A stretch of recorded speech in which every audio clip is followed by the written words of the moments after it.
Welcome. We are embarking on an intensive examination of a film that, perhaps more successfully than any other this century, managed to communicate some of the biggest themes of our time. Things like environmental catastrophe, our dependence on technology, corporate dominance, and, well, the enduring nature of love. And it did all of that while largely dispensing with dialogue. That is the magic of Wall-E. Our mission today is a comprehensive exploration of the 2008 animated romantic science fiction film. And we should be clear, we're not just here to recount the plot. No, not at all. This is a detailed study of the film's lasting influence, the staggering technical achievements that made its silence so expressive, and the thematic depth that ensures it's still so relevant today. We're sort of treating the material around this film as an archaeological dig in itself. Okay, let's unpack this phenomenal piece of work. We're talking about a true landmark from Pixar Animation Studios for Walt Disney Pictures. The team behind this vision is, I think, essential to understand. Absolutely.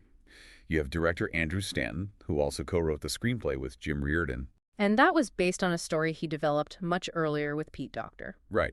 And then you have Jim Morris as producer, and of course the instantly recognizable, very emotive score by Thomas Newman. It's a team that engineered something far beyond, your standard animated movie. And its historical significance is already cemented.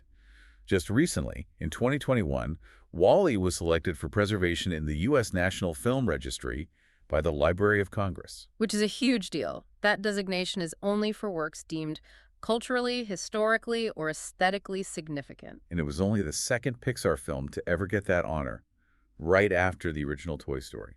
And here's where it gets really interesting for anyone who studies cinema history.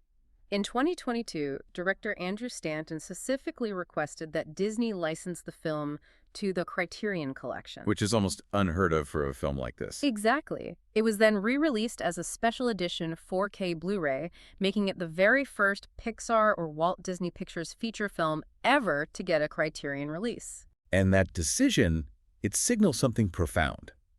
The Criterion Collection is, historically reserved for these canonical, essential, usually live-action classics. Films that define cinema history. Right. Bergman, Kurosawa. By accepting Wall-E, Criterion, with Stanton's explicit encouragement, cemented its status not just as a great animated movie, but as an essential work of modern cinema. It demands academic study. It's a complete validation of the film's artistic ambitions. For sure. That Criterion status really confirms what so many felt when it was released, that this was something fundamentally different, a massive artistic risk. So let's start with its origin story. The initial spark came from a legendary brainstorming lunch back in 1994. Years before Pixar even finished its first feature, Toy Story. Unbelievable. That lunch was a pivotal moment in Pixar history. You had Stanton, John Lasseter, Pete Docter, and Joe Ranft. And the entire film, it sprang from this single, deeply evocative question that Stanton posed to the group. Which was, what if mankind had to leave Earth and somebody forgot to turn off the last robot? that concept immediately hits you. The sheer isolation of that idea, a single being left behind in this vast, deserted landscape. Stanton himself called it a Robinson Crusoe-esque idea. This solitary existence where the character is left alone to find meaning in ruins. It's instantly sympathetic because it taps into that primal fear of ultimate loneliness. And the choice of what that robot did, his job, was so crucial to establishing that immediate sympathy. Absolutely. Stanton named him Wall-E for Waste Allocation Load Lifter, Earth-class robot. By making waste collection his job, Stanton immediately framed him as the quintessential underdog. It's a low-status, menial job, but it also speaks volumes about his persistence, doesn't it? It does. Yeah. And visually, that job provided a spectacular foundation for the world building. Stanton loved the visual strength of it, the stacked cubes of compacted garbage defining this entire derelict world. It's a visual shorthand for humanity's failure. And Wall-E's tireless, if futile, dedication. It's fascinating that the initial, much more prosaic working title was simply Trash Planet. So the journey from that initial spark to the finished film, it wasn't exactly straightforward. It was actually set aside for many years. It was. They worked on it for about 2 months in 1995, but the story proved incredibly difficult to crack. They just struggled with how to develop the narrative beyond that initial visual hook. So it got shelved for a bit. It did. Pete Docter eventually moved on to direct Monsters, Inc., and Stanton only returned to Wall-E in 2002 while he was finishing up Finding Nemo. So what was the narrative breakthrough that brought him back?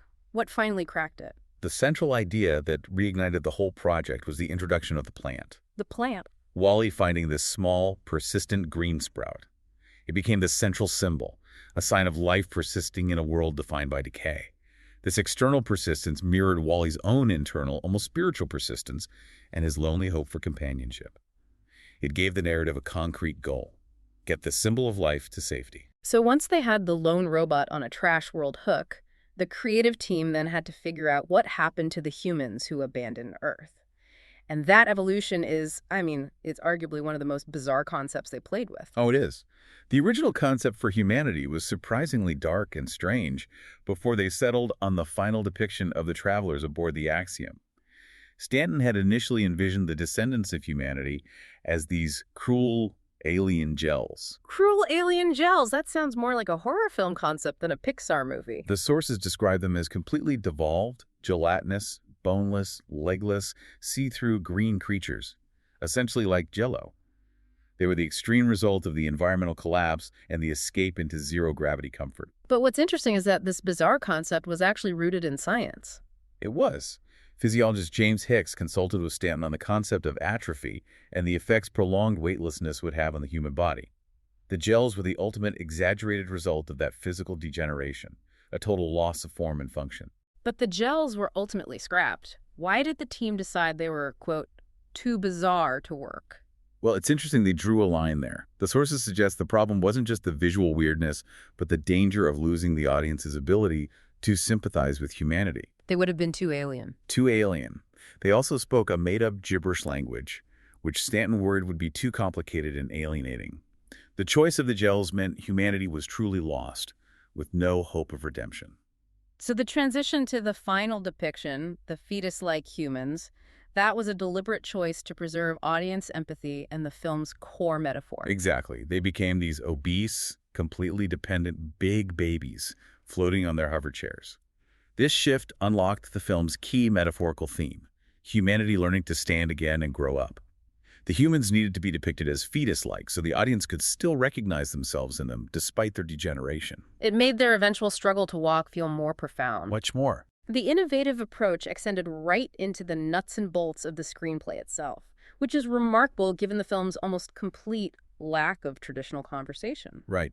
Stanton approached the script in a highly visual manner, acknowledging the silent nature of the first act. He formatted his script in a way that was reminiscent of the process used by Dan O'Bannon for the original Alien screenplay. How so? O'Bannon wrote his scripts almost like haiku, where the visual descriptions were laid out in continuous lines of only a few words. Stanton did the same, constantly reinforcing that the primary focus was on visuals, movement, and sound effects, not dialogue. Which makes the minimal robot dialogue, those iconic WALLE and EVE, sounds even more of a storytelling technique. It was. Those few words were conventionally written, but intentionally placed in brackets within the script.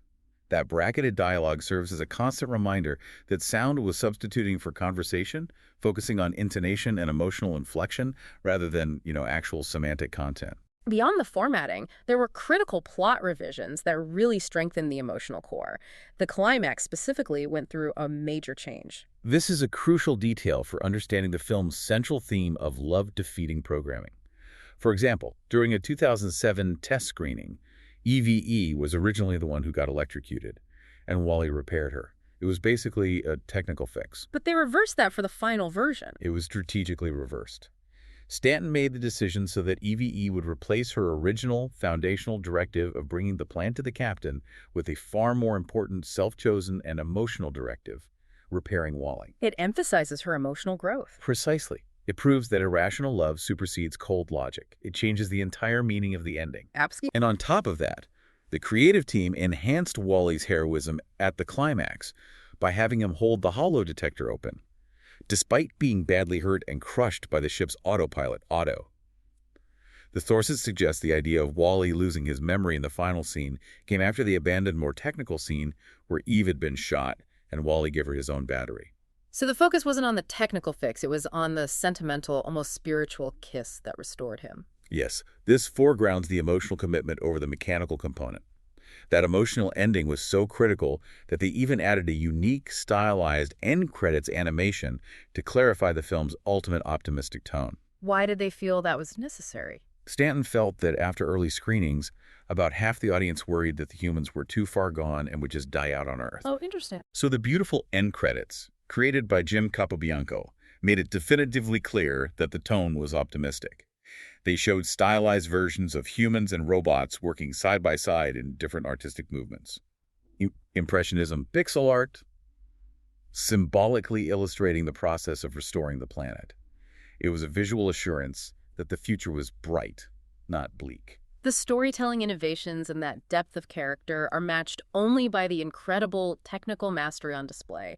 The sheer scope of this production was just enormous for its time. It really was an undertaking that raised the bar for complexity at Pixar. WALL-E was the most involved production since Monsters, Inc.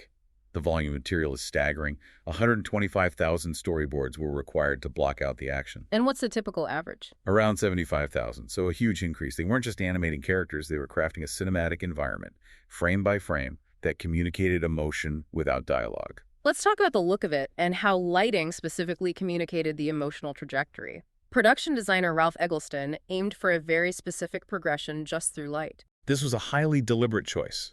He created a strong visual contrast between the two worlds.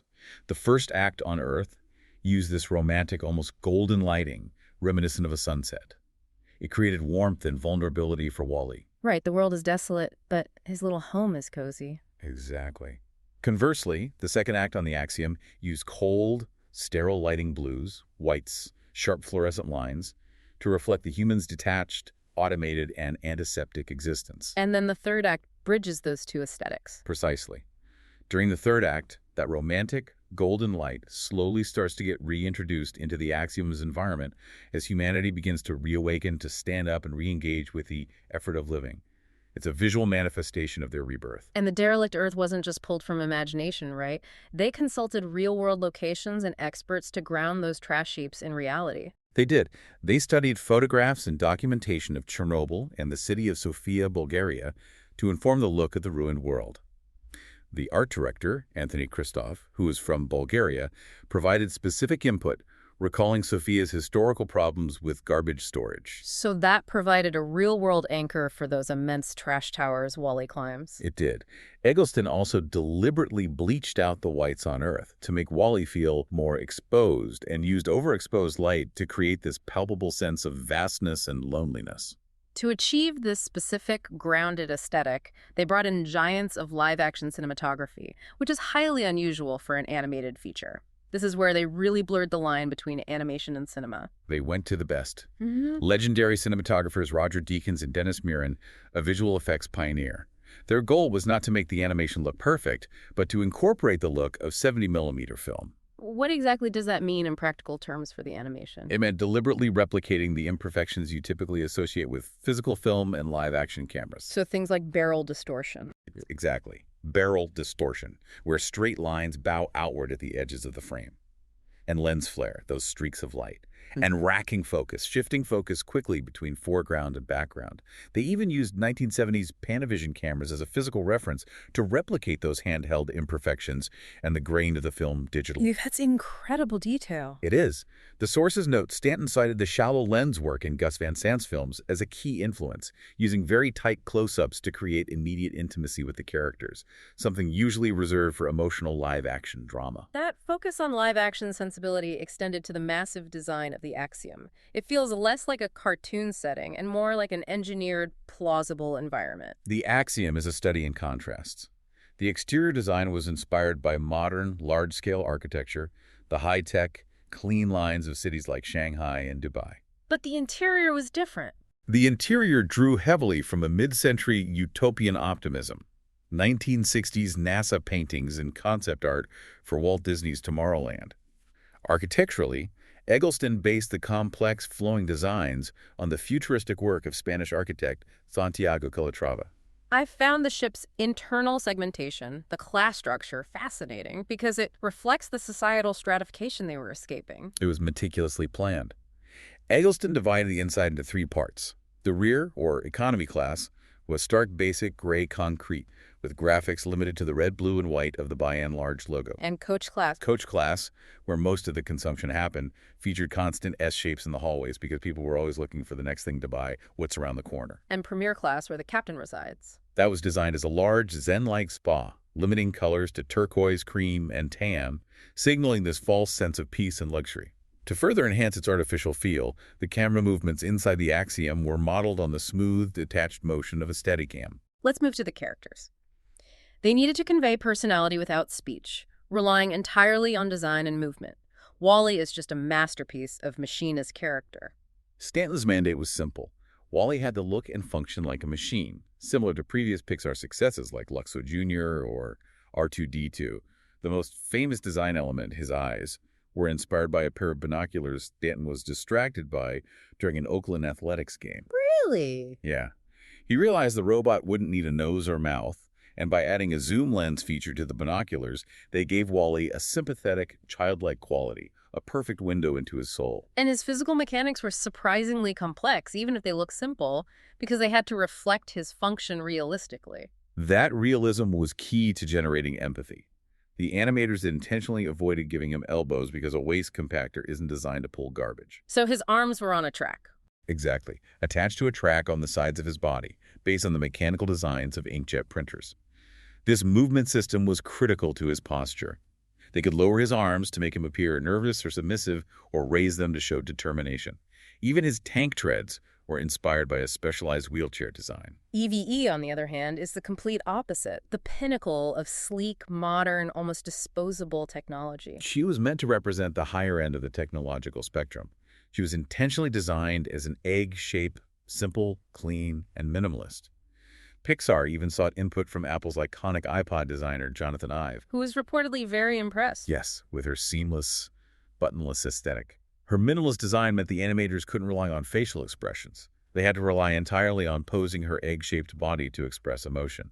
They often saw her floating movement as reminiscent of a manatee or narwhal. And then there's the clear cinematic homage, the antagonist Ryudo, the ship's autopilot. Ryudo is a conscious, unmistakable homage to HAL 9000 from Stanley Kubrick's 2001, A Space Odyssey. And the musical references reinforce that connection heavily. They do, with the intentional use of both the Blue Danube and also Sprech Zarathustra in scenes involving Otto and the captain. His physical design also implies this silent malice. His circular form, typically hanging from the ceiling, gives him a threatening, all-seeing, spider-like feel. Let's talk about the unique use of live action. Fred Willard, as Shelby Forthright, the CEO of By and Large, is the only major live-action character in the entire film. That was a highly specific, strategic choice by Stanton. He cast Willard specifically because he had the ideal, friendly, and insincere car salesman persona. Which perfectly suited the character of the CEO and president of Earth who proposed the disastrous evacuation plan. Exactly. The CEO's dialogue, like urging humanity to stay the course, was used because Stanton found it funny and a natural thing to say at the time regarding crisis management. Industrial Light and Magic handled the visual effects for those archival shots, integrating the live-action footage seamlessly into the animated world. The voice casting for the animated characters is equally stellar, particularly the Axiom's computer. Sigourney Weaver provided the calm, authoritative voice for the computer system. Andrew Stanton famously joked to her that she was Mother now, a direct, playful reference to the ship's computer in her iconic film Alien. But as important as the professional voice actors were, the real genius behind the soundscape is Ben Burt, the legendary sound designer who created the robots' voices and sound effects. This is where the technical detail really becomes fascinating. Burt's work on Wall-E was monumental, and much of it was done with physical objects and vocal filtering, rather than purely synthesized sound. He was recommended because Stanton kept citing R2-D2 as the benchmark, right? Right, and Burt recorded an astonishing 2,500 distinct sounds for the film. To put that into perspective, that is twice the average number of sound effects used for a Star Wars film, a record in his career. He worked in sync with the animators for years, filtering his voice to achieve the final robotic intonations. Describing them as communicating like a toddler. Yes, using a universal language of intonation to convey meaning and feeling. So give us some of the specific sounds he used, because the anecdotes of improvisation are incredible. For Wall-E's signature movement sounds, the clanking and whirring Burt didn't use modern sound libraries.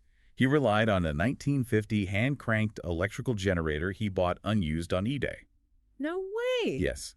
When Wall-E speeds up, that frantic noise is an automobile self-starter. The crushing sound when he compacts trash came from recording real cars being wrecked at a demolition derby. And that familiar sound when Wally recharges his battery is a brilliant bit of corporate cross-reference. It's the iconic Macintosh computer chime.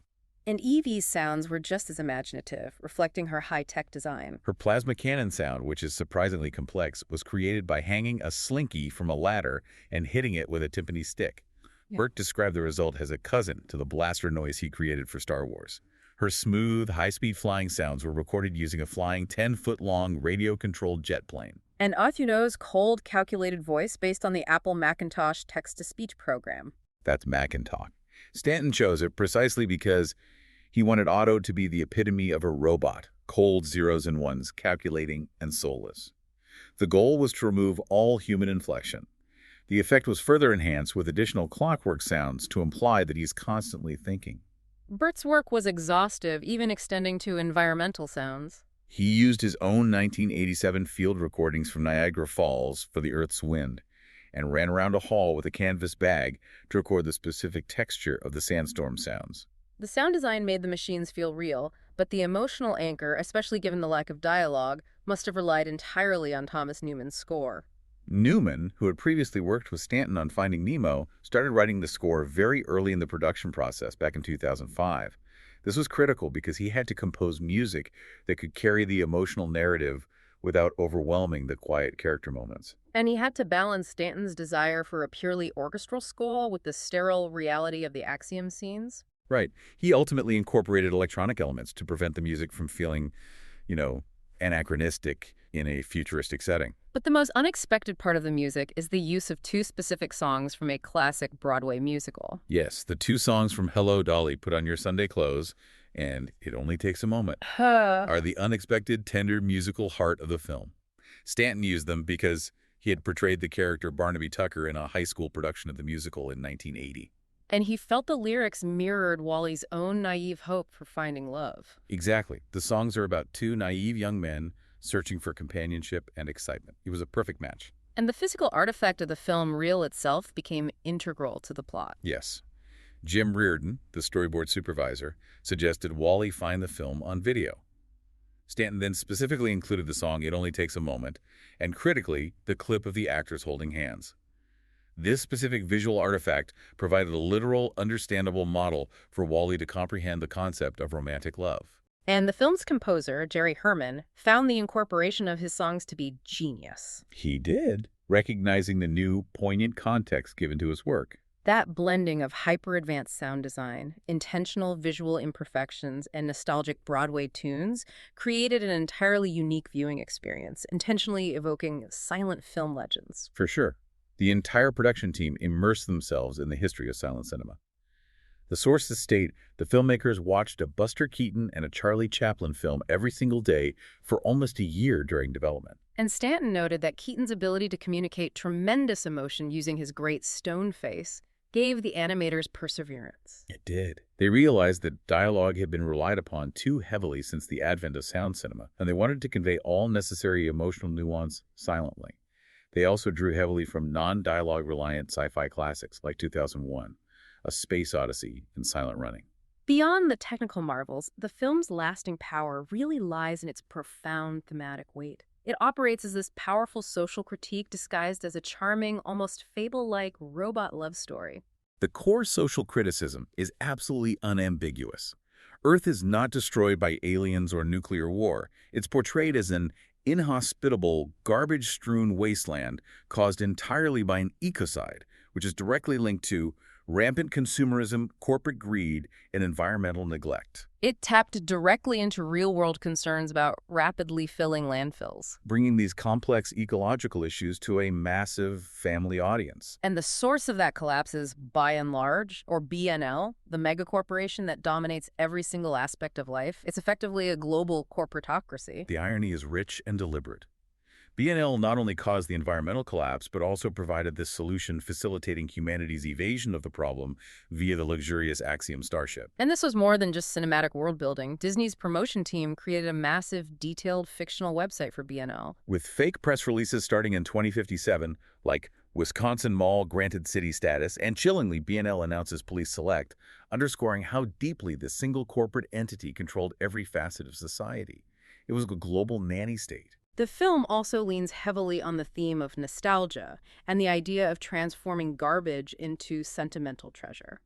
Film scholars Robin Murray and Joseph Heumann detail how nostalgia is fundamentally represented through the human artifacts Wall-E collects and cherishes, Zippo lighters, hubcaps, plastic sporks.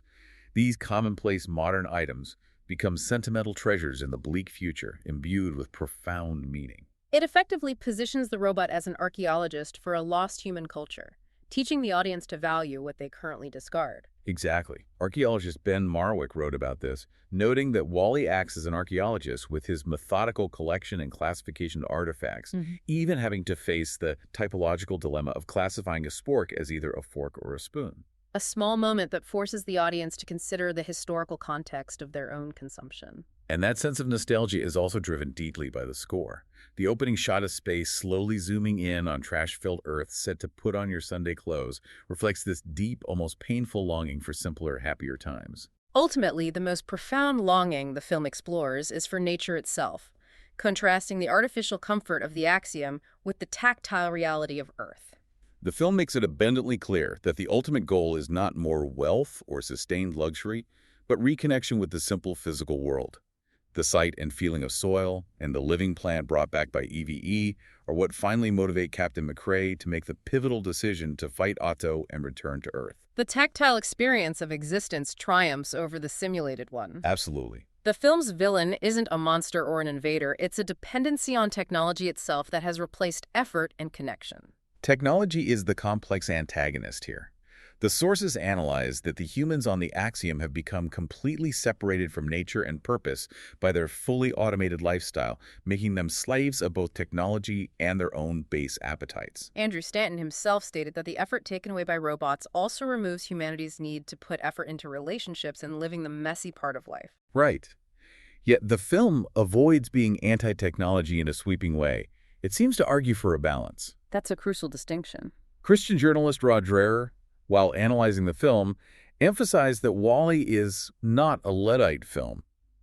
He contrasted the hardworking Wall-E with the sleek Axiom robots, but pointed out that the optimistic end credits show humans and robots working alongside each other to renew the Earth. So technology is properly used when it remains subordinate to human flourishing rather than replacing it entirely. Exactly. The themes also drift into profound religious and philosophical territory, particularly through the deliberate naming of the central female character. Evie's name is a deliberate, acknowledged reference to the biblical figure.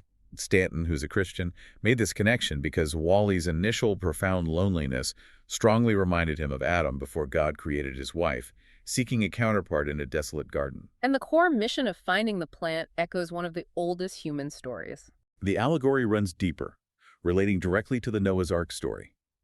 During the writing process, a Pixar employee noted that EVE finding the plant was reminiscent of the dove returning to Noah with the olive branch, signaling that land was safe and the great voyage was over. This parallel was then solidified in the story structure. Commentators have also noted that BNL is elevated to a status that borders on a false god. This is a powerful critique of modern consumer culture. The sources emphasize the terrifying nature of the BNL corporatocracy, acting as a societal nanny state.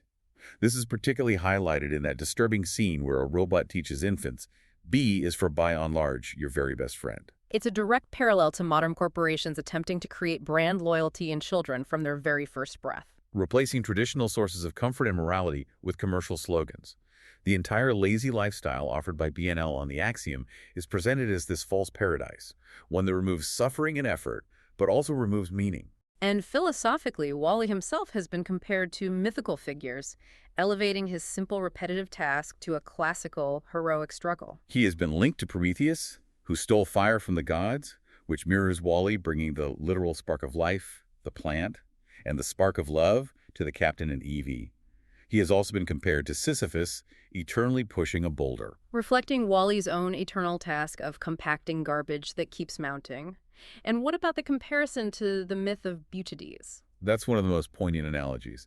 The scene where Wall-E expresses his love for Eve by making a sculpture of her from spare parts was compared to the Greek myth of Euthydemus, where art is born out of intense longing and memory. Suggesting that the impulse for art and creation, even among machines, is essential for defining existence. It speaks to the entire artistic drive of Pixar itself. telling this deeply personal human story about love through the prism of these metallic characters. The film also explores themes of human evolution. It does.